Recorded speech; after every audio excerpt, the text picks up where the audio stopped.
J'en ai marre de moi. Allez les amis, aujourd'hui on est à Bordeaux avec mon petit Victor, vous allez le découvrir, il est magnifique. On va se faire un pain sur empois d'amidon. Voilà la petite technique secrète, ce petit empois, un pain au maïs. Ça va être délicieux et surtout, ce qui va être magique avec ce pain, c'est qu'on va pouvoir le décliner en maïs, en sarrasin, en plein de farine et vous allez pouvoir faire évoluer votre gamme. Donc là, Victor, le responsable de Maison Hermelin, va tout nous apprendre sur cette technique et surtout, elle va vous faire gagner du temps et un petit peu d'argent. Victor, il est là, mon Victor, ça me fait plaisir.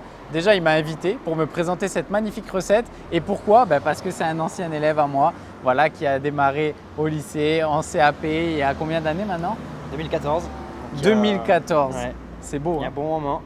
Donc Vico, son petit parcours. Moi j'ai fait un CAP, un BP et après maintenant je suis responsable à la Maison Hermelin en tant que boulanger. Donc la Maison Hermelin, ça se trouve 18 rue Edmond-Costaudoit, Bordeaux, 33 300. Waouh, ça c'est impossible. Je vous la mettrai le lien sous la description. Et ensuite, on va visiter la boutique. Et voilà un petit peu l'extérieur de la boulangerie. Et on va passer sur la visite de cette petite boulangerie. Et ensuite, on va passer à la recette. Franchement, assez tendance, très sympa, petite boutique. Donc là, on va avoir toute la gamme de snacking en entrée. J'essaie de regarder parce que je sais que ça intéresse pas mal de monde. Les petites visites de boutique.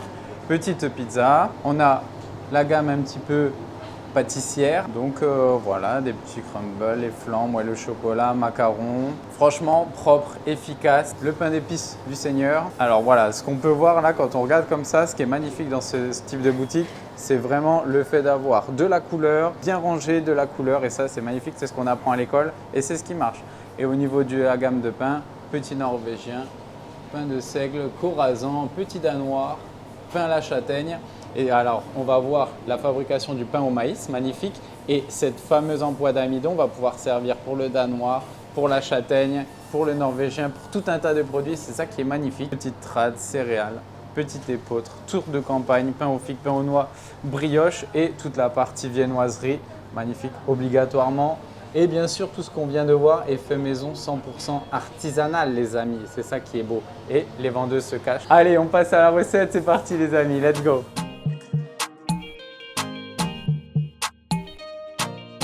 Allez, on y va pour notre petite recette de pain au maïs. Donc, tout est là, sauf l'eau. L'eau qui est là, à la limite de l'ébullition, les amis. Donc, pour les ingrédients, là, on a fait une grosse tournée. Tout simplement, pourquoi? Parce qu'on va travailler sur la production de demain de l'entreprise. Donc, des graines de courge, 4 kg, de la farine de maïs, là, il y a 10 kg, du curcuma, 80 grammes. On met souvent du curcuma dans les pains au maïs, tout simplement parce que ça accentue ce petit côté jaune et ça va donner un peu de goût et le curcuma c'est bon pour la santé. Du sel, 250 grammes, voilà. Et on va faire bouillir notre eau et on va mélanger tout ça pour créer notre fameux empois d'amidon. Donc le but, ça va être d'éclater l'amidon pour gagner en hydratation. On ne va pas faire plus compliqué, on ne va pas en parler pendant 107 ans. On fait bouillir notre eau à plus de 80 degrés, on le verse dessus, on mélange et ça va nous créer une pâte un peu gélatineuse. Je ne sais pas si ça se dit et ça sera le secret de cette recette. Et 12 litres d'eau. Donc l'eau, ça va dépendre un petit peu de l'hydratation de la farine. On va pouvoir monter en général pour un empois de 100% à 250%. Voilà, là pour le maïs, on est à 120% exactement. 10 kg de farine de maïs, 12 litres d'eau. Allez, une fois que l'eau est à 98 exactement là, donc vous faites attention, hein, si vous n'êtes pas boulanger, vous prenez une casserole un peu plus grande. Ça, c'est délicat au boulanger, toujours à la débrouille. Donc là, on a 12 litres et on va se verser ça dans notre spi. Et ensuite, on va verser notre farine de maïs et les graines de courge. Et on mélange 5 minutes jusqu'à temps que ça soit bien homogène. Magnifique tout ça, ça sent bon en plus. Ça fume, ça fume. Après 3 minutes, hop, il va corner juste pour vérifier que tout est bien mélangé, surtout les épices, hein, au cas où les épices soient cachées. Et c'est beau de le voir travailler. Connu petit celui-là. Alors pour bien corner, Victor, sa petite technique, c'est de mettre ses mains dans l'eau froide. Voilà, technique du patron ça.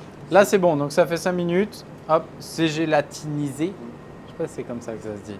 Et là, donc Victor va faire ses bacs, mais vous pouvez le faire tout simplement à la maison, hein. Vous pouvez faire cette préparation en petite quantité. Je vous mettrai la recette sous la vidéo, bien sûr, comme d'habitude, pour 1 kg.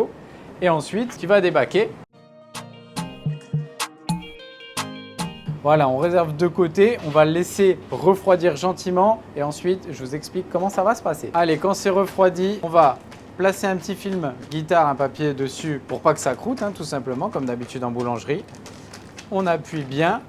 Et ensuite, donc cet empois va pouvoir servir à la réalisation des pains pendant au moins une semaine. Voilà, 7 jours sans problème. Tant que c'est bien conservé à 4 degrés, il n'y a aucun problème. Voilà, ça c'est vraiment la technique de l'empois par excellence et ça va vous faire gagner un temps fou. Maintenant, on passe au pétrissage, du coup avec un empois bien frais. Alors, comme c'est un jeune homme bien sous tout rapport, mon petit Victor, voilà, l'amabilité donc de faire une petite quantité pour moi. Donc, il va prendre sa pâte de tradition. Donc ça, c'est sa pâte de tradition normale. Donc voilà, retrouvez les recettes de tradition sous la vidéo et même un peu partout. Ça marche avec la trad. Vous avez bien compris que ça pouvait marcher avec le courant. Voilà, avec toute autre pâte. Donc là, on a 1 kg de pâte de pain de tradition et on va mettre 400 g de cet empois préparé. Donc 400 g tout compris, le curcuma, etc. et tout. On va se mélanger ça au crochet pendant 5 minutes, les amis, tranquillement. Et ensuite, on se prépare notre petit moule. Graissez un petit peu votre bac. Vous pouvez travailler, surtout ne pas trop mettre de farine, il n'y a pas vraiment d'intérêt. Un peu d'eau si besoin. Et là, donc ma pâte qui est bien pétrie. Aucun problème. Et là, on va la laisser en pointage pendant 30 minutes, bien couvert. Donc, c'est ma pâte de trad de la veille. Hein. Donc, voilà, elle a déjà fait son travail. On va la laisser 30 minutes à température ambiante et ensuite, on la passe en moule. Après 30 minutes de pointage, on va passer au façonnage. Hop, donc simple, efficace, petit rabat. Ça travaille de la pointe des doigts avec de l'amour, c'est ça qu'on aime. On graisse bien le moule surtout parce que là, ça va partir 10 heures en après. Et c'est OK. Donc voilà, très rapide. Et ensuite, on va passer à l'appareil à pain tigré. L'appareil à pain tigré, c'est pas obligatoire. Rien n'est obligatoire dans la vie. C'est ça. Sauf payer ses impôts. Allez, on y va. Donc l'appareil à tigrer, ça c'est un appareil, tout ce qu'il y a de plus classique. Donc là, pour 1 kg d'appareil à tigrer, on a 1000 g de farine de riz, 300 g d'huile, de tournesol ou n'importe, 25 g de sel, 100 g de sucre, levure 50 g, donc c'est de la levure de boulanger, levure fraîche, et de l'eau 900 g. Donc ça, c'est un appareil à tigrer qui peut se conserver plusieurs jours au frigo, il n'y a pas de problème. Une fois que c'est façonné, donc il y a deux possibilités, soit avant, l'après, voilà, pour les connaisseurs, sinon directement juste avant la mise au four, après la pousse. Mais bon, Victor, lui, sa petite technique, c'est de le mettre à ce moment-là. J'adore ce mec. Allez, vas-y mon Vico, mets-nous ton appareil, fais-nous rêver. Fais ça avec amour. La petite tartinade de mamie. La fameuse. Simple, efficace, qui va rentrer parfaitement dans une production de qualité en boutique. Et franchement, ça, c'est ce qu'on va rechercher en 2021 dans les boulangeries. Et donc voilà, là, le combo parfait. Petite pâte sur empois avec l'appareil à tigrer, 10 heures d'après tranquillement à 4 degrés et on passe à la mise au four demain matin à la fraîche. Alors du coup là, ça c'est l'étape de l'enfournement. Donc là, nos pains.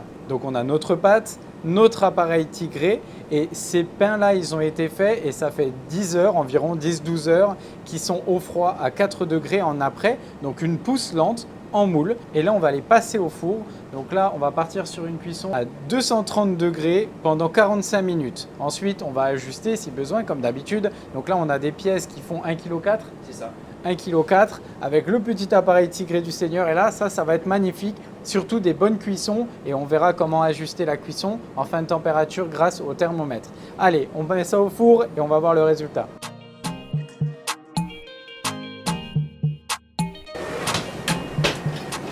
Beaucoup de buée. Oui, pour l'appareil tiré.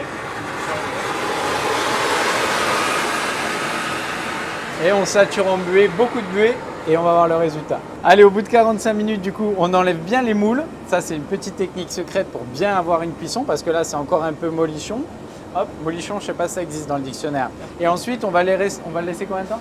15-20 minutes. Encore 20 minutes à 230 sans les moules, histoire de finir la cuisson parfaitement et ça va être magnifique. Notre meilleur ami à tous, le thermomètre, voilà, 95,8, là c'est parfait, là c'est bien cuit, ça résonne, c'est beau.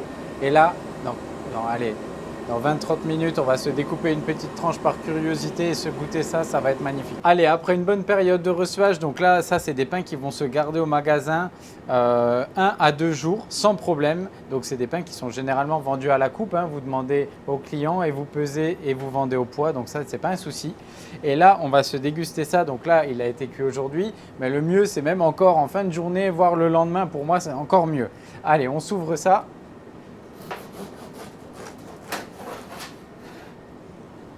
Hop, donc, qu'est-ce qu'on va rechercher dans ce genre de pain? On va rechercher déjà un pain qui va se conserver très longtemps. Pourquoi il va se conserver? Parce qu'il y a une très forte hydratation grâce à l'empois. Et là, vous allez pouvoir faire vos petites tartines. Et encore mieux, vous le faites trancher par votre vendeur ou votre vendeuse en boulangerie, magnifique.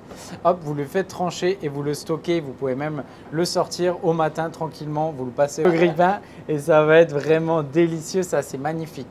Allez, on va se goûter ça. Déjà, on va sentir ça. Bah, ça, c'est excellent. Et là, vous allez vraiment pouvoir faire un super pain de qualité. Et là, les clients, ils vont être super contents. Hein. Allez, coupe-nous une petite tranchette, mon petit Vico. Ah ouais, mais ça, même au niveau de la conservation, c'est magnifique. Hein. Ça, c'est onctueux. Et là, regardez-moi ça, ces petites graines de courge là. En plus, elles sont un petit peu imbibées. Elles sont vraiment magnifiques. On sent un tout petit peu le curcuma, beaucoup le maïs.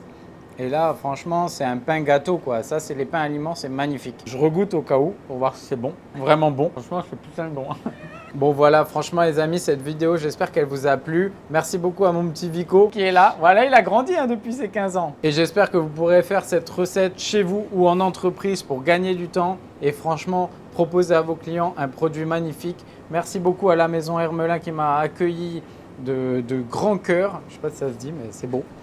Et franchement, voilà, ça me tient à cœur de mettre en valeur ce travail artisanal qu'il faut préserver et qu'il faut multiplier dans toutes les boulangeries. Allez, merci beaucoup. Surtout, on n'oublie pas de s'abonner en cliquant sur ma petite tête et de laisser un petit pouce bleu, les amis. Petit pouce bleu. Allez, à bientôt. Ciao, ciao sur Boulangerie Papa.